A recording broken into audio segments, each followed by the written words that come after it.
আমার ভাইরা, শেখ হাসিনার জাহান্নামে যেতে কারো বদদোয়া লাগবে না, স্বামী ওয়াজিদের বদদোয়াই যথেষ্ট। তিনি বাংলাদেশ ছেড়ে এখন মুদির কোলে যায় বসছে। আর মুদি এমন বিশ্ব বেহায়া, এমন বিশ্ব বাদাইম্যা, আমি জানি না আপনাদের ফুলপুরে বাদাইম্যা কারে কয়। আমার মুন্সিগঞ্জ বিক্রমপুরে বিয়ে শাদী করে নিজের বাড়িতে বাচ্চা বউ ফালাইয়া দেশে দেশে ঘুরে খায় আর বিয়ে করে, ওরে বাদাইম্যা কয়, ঠিক কিনা জানে?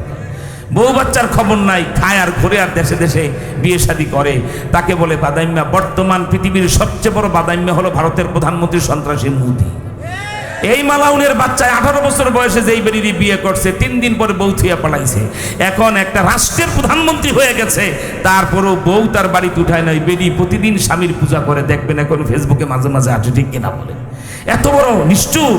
অথচ আমাকে হাসিনারে কোলে পায়, আফা নড়বেন না, আপনি আমার জিএফ আর আমি আপনার বিএফ। মুরব্বীর এটা বোঝার দরকার নেই, জায়গা দাঁড়িয়ে থেকে গেছে। যুবকরা বুঝছে জিএফ আর বিএফ কারে কোন, ঠিক কিনা চলে বলে? একটা হলো বাদশাহ আমানুল্লাহর পরিবার, আর একটা বাদশাহ জহিরের পরিবার। আফগানের লোকেরা আজও সম্মান করে। 100 মুজিব পরিবার আর 200 জিয়া পরিবার এক জায়গায় করলেও বাদশাহ আমানুল্লাহর পরিবারের মর্যাদা হবে না। কেন?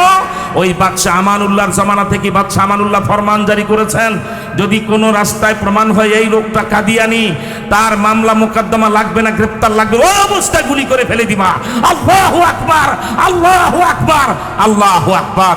কি নবী প্রেম দেখিয়েছে বাদশাহ আমানুল্লাহ, প্রমাণ হয়ে গেছে কাদিয়ানি, আবার মামলা মোকদ্দমা কিসের? নবী মানে না, নবীর চেয়ার দখল করতে যায়, ওকে ফায়ার করে ফেলে দাও, মনে করবা যে একটা বাজে পাখি মেরে ফেললা। এই আইনটা বাদশাহ আমানুল্লাহর জমানাত এখনো আফগানিস্তানে যদি প্রমাণ করা যায় ওই লোকটা কাদিয়ানি, আর কোনো গ্রেফতার হবে না, ধরপাকড় হবে না, গুলি করে তৎক্ষণাৎ তাকে ফেলে দেবে। আলহামদুলিল্লাহ জোরে কর। আমরা বাংলাদেশে 50টা বছর লড়াই করতেছি, নবীর চেয়ারে কাদিয়ানি বসতে চায়, নবীজিকে নাস্তিকরা গালি দেয়। বলতো কোনো মায়ের সন্তান থাকলে, আমি তো not only Bangladesh, all countries of the world, side to side and corner to corner, all over of the world, east to west, west to east, north to south, south to north. বিশ্বকে challenge দিয়া বলছি, আমার বাংলাদেশে কোন সরকার আমলে নবীজিরে গালি দেয় নাই? ওই ওই ওই ওই আবু বকরের নাম আমারে বলো, ওই আব্দুল কাদের জিলানির আমারে বলো। আমি বলছি না 3 ঘন্টার কথা 40 মিনিটে বলবো, 1 মিনিটে তথ্য দিয়ে দেই। কে ফোনে কথা বলে? সাবধান, 2 কাজ একসাথে হবে না। 1 লক্ষ লোক যদি হয়, মঞ্চে বসতে কেউ যদি চা খায়, পান খায়, কথা বলে, আমি আর 1টা মিনিটও কথা বলি না। কারণ খেয়ালে আউলিয়া, বে খেয়ালে দেউলিয়া, ঠিক কিনা বলে? ওয়াজ মাহফিল মানে রুহানিয়ত। আমি ছোট মানুষ, কিন্তু ওলামা একরাম মঞ্চে বসা আছে, একাগ্রতার সাথে তাকিয়ে থাকবেন, 40 দিনের সগীরা গুনাহ ঝরে যাবে। এখানে যে যেভাবে বলবেন আল্লাহ তাকে সেভাবে দান করবে, খেলা মনে করবেন না। কিন্তু আমার ভাইয়েরা, কোনো অন্য কিছু করে ছন্দপতন ঘটাবেন না, আলোচনার বরকত নষ্ট করবেন না। আল্লাহ কবুল করেন, বলেন আমিন। কি কথাটা বলতেছিলাম বলেন তো?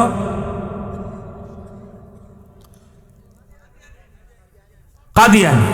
আরে কাদিয়ানি নয়, বুঝলো কে? মাইক কে হেলো বললো? কে মোবাইল ফোন নিয়ে?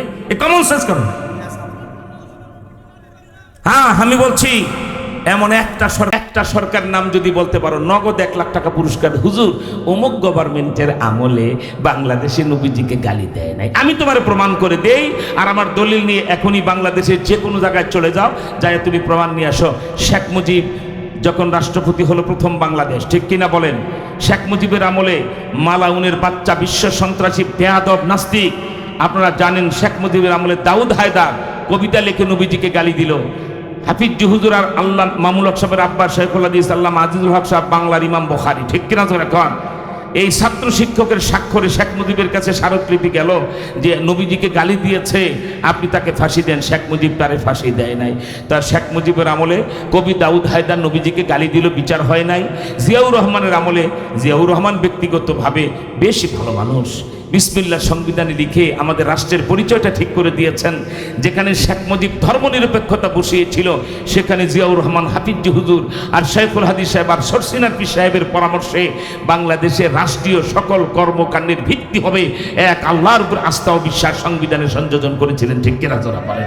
হ্যাঁ, যে যেটুকুন করবে সেটুকুনই পাবে। দেখেন, খালেদা জিয়া একজন মহিলা, শেখ হাসিনাও মহিলা, দুজনেই বাংলাদেশের প্রধানমন্ত্রী চেয়ারটায় 3বার 4বার করে বসছেন, কিন্তু আল্লাহর বিচার শেখ হাসিনা তো মনে করছে আমি ঠ্যাং ঢুলাতে ঢুলাতে প্রধানমন্ত্রী চেয়ারে বসে বসে আরামে আমি আমি আমি আমি আমি আমি বেহেশতে থেকে মরে যাব। আল্লাহ কয় তুই বাংলাদেশের মাটিও কোনোদিন সুখে দেখবি না, ঠিক কিনা চলে কর। তার অহংকার করার কারণ কোথায় আল্লাহ পাঠিয়েছে। আর খালেদা জিয়ার এত জুলুম অত্যাচার, উনি যদি রানিং প্রাইম মিনিস্টার থাকতেন, চলমান প্রধানমন্ত্রী, আমি আল্লাহকে হাদের নাদের জন্য বলছি এত ইজ্জত পাইতেন না যে ইজ্জত নিয়ে কবরে গেলেন, ঠিক কিনা চলে কর। এটা আল্লাহর বিচার, কি বলেন ঠিক না? আমার ভাইরা, আমি খুব তাড়াতাড়ি বলে দেই, শেখ মুজিবের আমলে দাউদ হায়দার নবীজিকে গালি দিল, তার বিচার শেখ মুজিব করে নাই। অথচ নবীজিকে গালি দিলে তার মৃত্যুদণ্ড দিতে হবে, এটা চূড়ান্ত বিধান। তুমি হানাফি মাযহাব বলো, মালিকি বলো, শাফিঈ বলো, হাম্বলি বলো, চিশতিয়া তরিকা, কাদরিয়া তরিকা, নকশবন্দিয়া, মুজাদ্দাদিয়া, 4 তরিকা, 4 মাযহাব একমত। কি বলা হয়, শাতেমে রসুল নবীজিকে গালি দিয়ে অবমাননা করে যে তার একমাত্র শাস্তি হলো মৃত্যুদণ্ড, গুলি করে ফেলে দাও, ঠিক কিনা তো রাখা। এবং সরকার ফেলবে না, মনে রাখো। এই একটা মাসালা ভালো করে বুঝবা, আল্লাহকে যদি কেউ অস্বীকার করে বলে দেয়ার ইজ নো গড, কোনো আল্লাহ খোদা নাই, সাবধান, তুমি তাকে মারতে পারবা না। তারে তুমি ধরবা, হাত পাও ভাঙবা, থানায় জমা দিবা, মামলা ঠুকবা, এরপরে মামলা লড়ে প্রমাণ হবে তাকে কি করতে হবে, ঠিক কিনা বলেন। কিন্তু কেউ যদি তোমার সামনে মুহাম্মদ সাল্লাল্লাহু আলাইহি ওয়াসাল্লামকে গালি দেয় কোনো শব্দ দিয়ে, তোমার উপরে ওয়াজিব হলো তৎক্ষণাৎ তুলে জবাই করে হত্যা করা, ঠিক কিনা জোরে কর। এটাই ইসলামের বিধান। আল্লাহু আকবার বলেন। মুহাম্মদ সাল্লাল্লাহু আলাইহি ওয়াসাল্লামকে গালি দিলে যার সামনে গালি দিবে ওই উম্মতের উপর ওয়াজিব হলে তবে হত্যা করা।